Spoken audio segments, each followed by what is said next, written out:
Thank you, Mr. President. Good afternoon, Mr. President and my dear colleagues.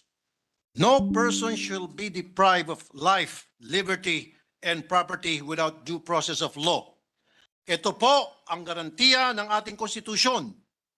At kung titingnan po natin, ang sabi ay, no person shall be deprived, hindi no rich person, hindi no well-connected person, hindi rin no person in power or authority. It simply says, no person, period.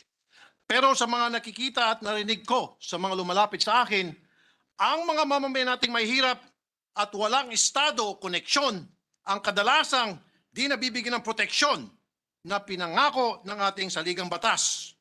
Through the years, I have received so many complaints about the abusive law enforcers and people being wrongly accused of crimes just because they cannot defend themselves and just because they are poor. Kamakailan lang sa aking programa, may PWD na pinuntahan sa kanyang bahay ng mga kapulisan na di man lang naka-uniforme. Inukusahan siya na nag-snatch ng cellphone. Hinalugog ng pulis ang bahay nila. At nang may nakitang mumurahing cellphone, yun ang sinabing nakaw daw na cellphone. Ni wala man lang search warrant ang pulis. At dahil dito, inimbitahan ang PWD sa presinto. Invitation. Again, invitation.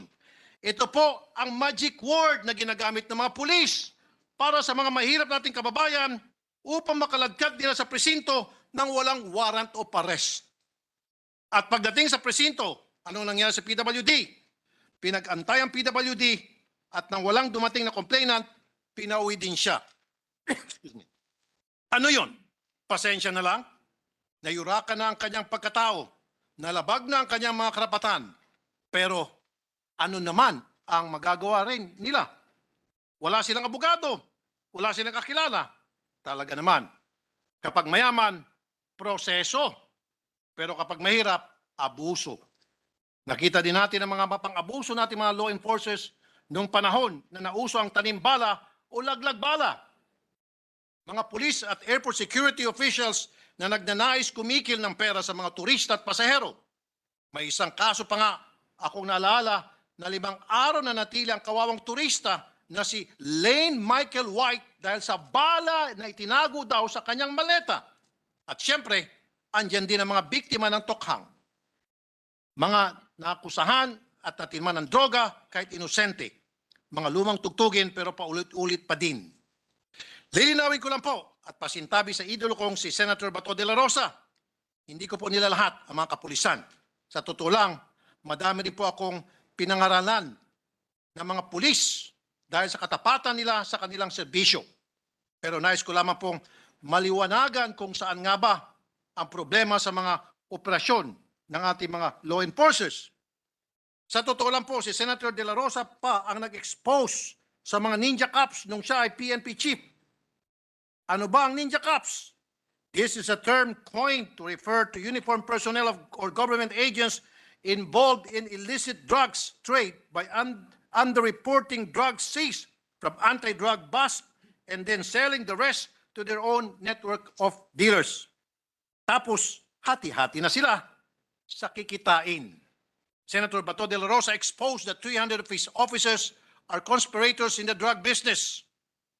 Just recently, our attention was called to ninja cops still existing within the ranks of PDEA, and not just lowly officers, but a high official in PDEA, Enrique Lucero, who heads the PDEA Southern District Office, as well as anti-narcotics agent Anthony Vic Alabastro and Jaire Laguno were apprehended during a sting operation that yielded shabu valued at 9.18 million pesos. They were even conducting illegal operations in the building provided to them by the city of Taguig. I would like to congratulate the Southern Police District Director, Brigadier General Kirby John Kraft, who headed the drug bust operation. The suspects are now under the custody of NCRPO for proper disposition pending the filing of appropriate charges in Taguig City Prosecutor's Office, with hopes that there are more of these officials who have the willpower to clean up their ranks. We can help them by checking if there is something we can improve in our laws so that they could be practical and effective when it comes to law enforcement. Or maybe there are still gaps in the law that could be reinforced by new legislation. My number one concern today is the prevention of people, particularly the weak and the poor, being wrongly accused of crimes. Because it is far better than 10 guilty men go free than one innocent man be wrongly convicted. Based on the historical data of the Public Attorney's Office, since 2008, they have had 218,883 acquittals. I repeat, 218,883 acquittals. Just this year, up to June 30, they have had 13,164 acquittals. That's an average of 2,194 per month. Ibig po sabihin nito, 2,194 na inosenteng tao ang nakukusahan at nilitis kahit wala silang kasalanan. Masyado po bang malaki ang numero na ito? Siguro panahon na po para tingnan kung kailangan na itaas ang quantum of evidence na kailangan para masampa ng kaso ang isang kriminal. Sa ngayon po ay simpleng probable cause lang. Kaya bigay hilig ang mga piskal na magsampa ng kaso kaliwat kanan.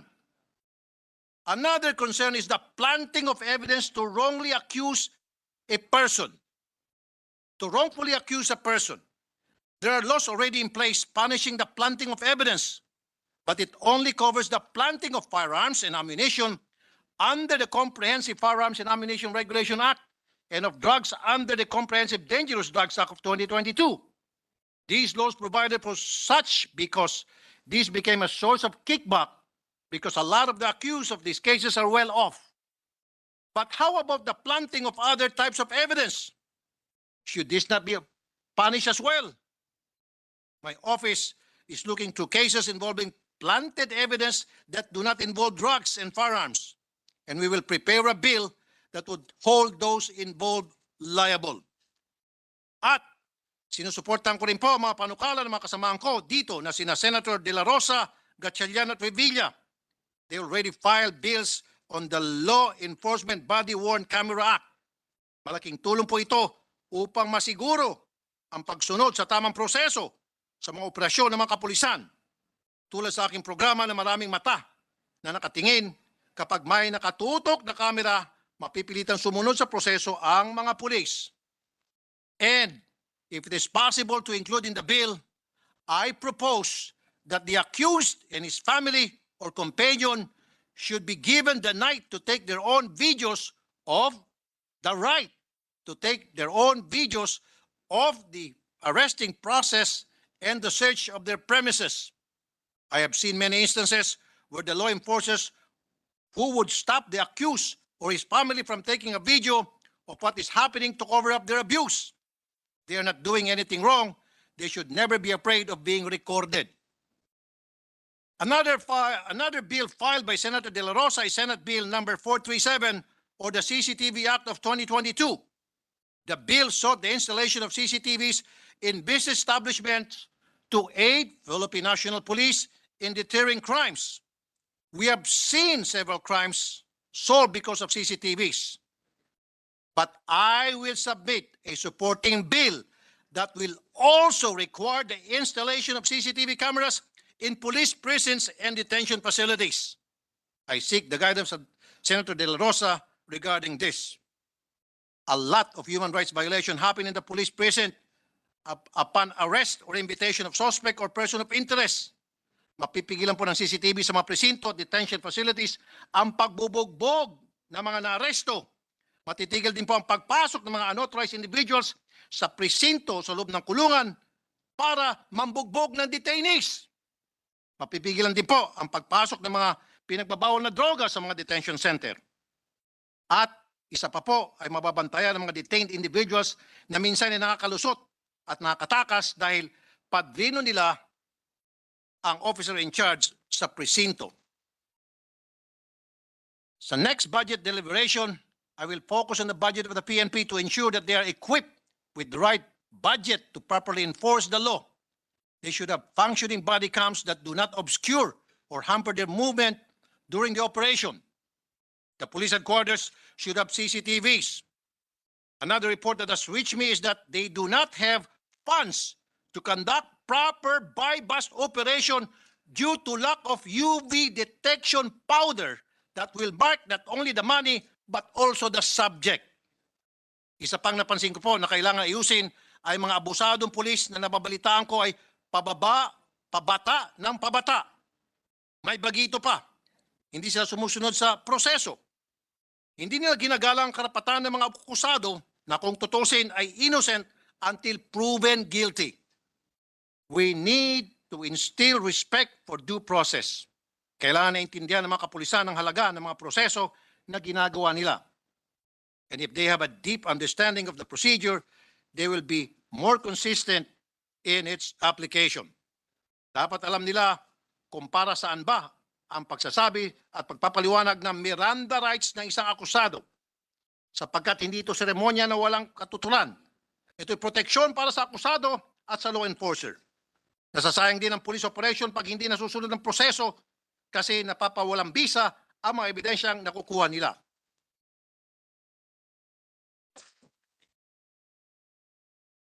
Reorganization Act of 1998.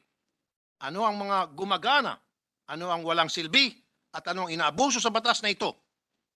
Gusto ko din pong banggitin ang PNP Memorandum Circular on Guidelines, Police Policies, and Procedure in the Conduct of Complete Background Investigation in Recruitment and Selection of PO1. One of the policies in said circular that should be made into law is the requirement of publication of the names of the PO1 applicants so that the community could be involved in the reporting of the regulatory records of an applicant. Itong publication ay ginagawa din ng JBC sa mga nag-apply na judges at justices and is very effective in sourcing background checks on applicants. We should also publish police applicants in newspapers and relevant government websites. And all the members of the force, while they undergo review, test, and evaluation before their promotion.